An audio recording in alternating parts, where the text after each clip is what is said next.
From the moment Amelia realized how deeply Daniel's presence had begun to affect her, she tried to regain control, convincing herself that dependence was dangerous and that emotions had no place in a life built on discipline and authority. Yet the very next morning proved how fragile that belief had become, because as she stepped out of her penthouse and found Daniel already waiting, alert and composed, she felt an unexpected sense of calm settle over her, one she no longer questioned aloud, but could not ignore internally. The day unfolded with a series of tightly scheduled meetings and public appearances, and Daniel remained close but unobtrusive, guiding her through crowded spaces with quiet precision, his awareness sharp, his movements deliberate, and Amelia began to notice how instinctively she matched his pace, how easily she followed his subtle cues without resistance, something that unsettled her because she was not accustomed to yielding control to anyone.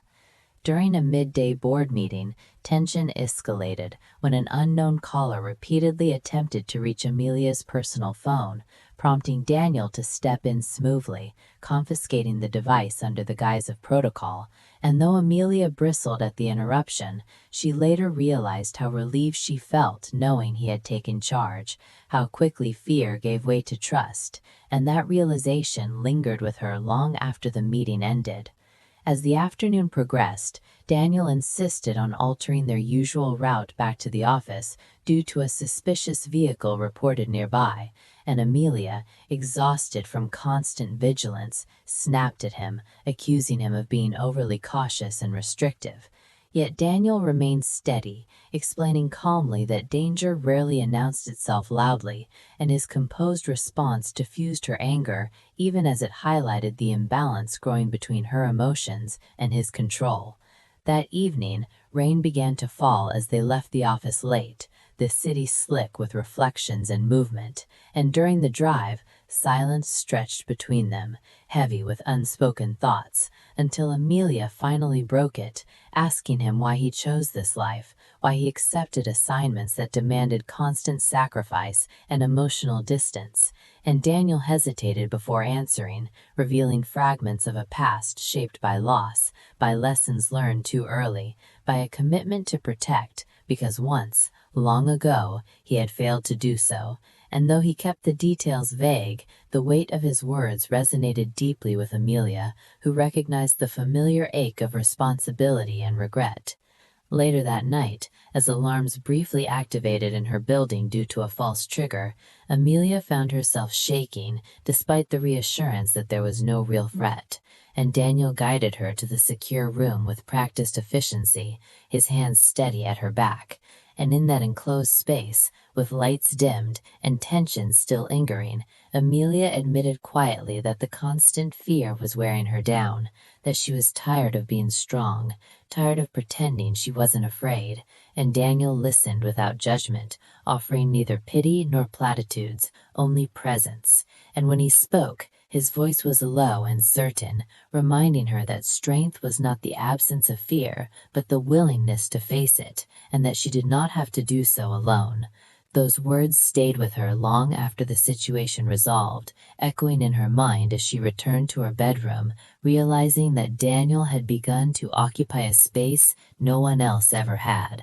not as an employee, not as a subordinate, but as someone who understood the weight she carried without needing explanations. The following day brought a high-profile charity gala, an event Amelia could not avoid despite the ongoing threats, and Daniel accompanied her through the glittering venue, his presence both reassuring and isolating, because while she smiled and exchanged pleasantries, she felt acutely aware of him watching from the edges, tracking movements, reading faces, and when an unfamiliar man approached her too closely, Daniel intervened seamlessly, positioning himself between them with a polite but firm interruption that left no room for argument, and the ease with which he protected her sparked something intense and confusing inside her, a mix of gratitude and desire she was not ready to acknowledge. After the event, as they waited in the car for traffic to clear, Amelia found herself staring at Daniel's reflection in the rearview mirror,